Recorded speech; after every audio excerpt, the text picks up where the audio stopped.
تفسیر القرآن آج کا سبق سورۃ النور آیت نمبر 22 سے 25 تک۔ اعوذ باللہ من الشیطان الرجیم، بسم اللہ الرحمن الرحیم۔ ولا یأتل اولو الفضل منکم والسعة ان یؤتوا أولي القربى والمساكين والمهاجرين في سبيل الله وليعفوا وليصفحوا ألا تحبون أن يغفر الله لكم والله غفور رحيم۔ ان الذين يرمون المحصنات الغافلات المؤمنات لعنوا في الدنيا والآخرة ولهم عذاب عظيم يوم تشهد عليهم ألسنتهم وأيديهم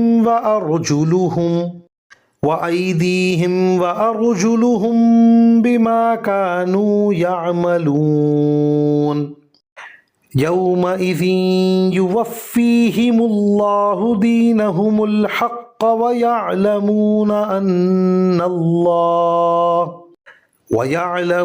أن الله هو الحق المبين۔ ترجمہ۔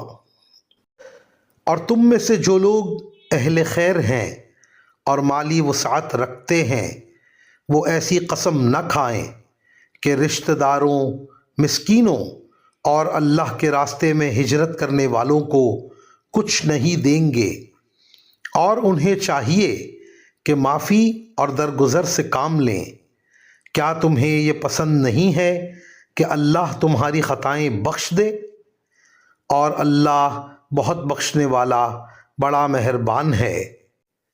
یاد رکھو کہ جو لوگ پاک دامن بھولی بھالی مسلمان عورتوں پر تہمت لگاتے ہیں ان پر دنیا اور آخرت میں پھٹکار پڑ چکی ہے، اور ان کو اس دن زبردست عذاب ہوگا جس دن خود ان کی زبانیں، ان کے ہاتھ اور ان کے پاؤں ان کے خلاف اس کرتوت کی گواہی دیں گے جو وہ کرتے رہے ہیں۔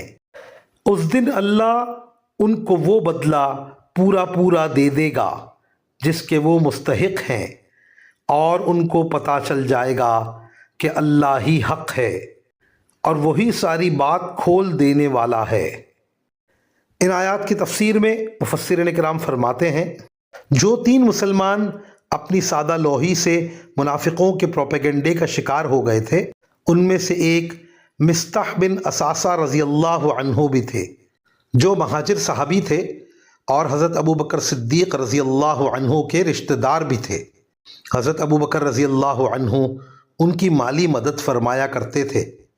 جب ان کو پتہ چلا کہ مصطح رضی اللہ عنہ نے بھی حضرت عائشہ رضی اللہ عنہا کے خلاف ایسی باتیں کی ہیں تو انہوں نے قسم کھا لی کہ میں آئندہ ان کی مالی مدد نہیں کروں گا۔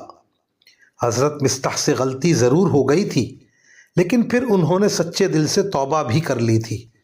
اس لیے اللہ تعالیٰ نے اس آیت میں متنبہ فرمایا کہ ان کی مالی مدد نہ کرنے کی قسم کھانا ٹھیک نہیں ہے۔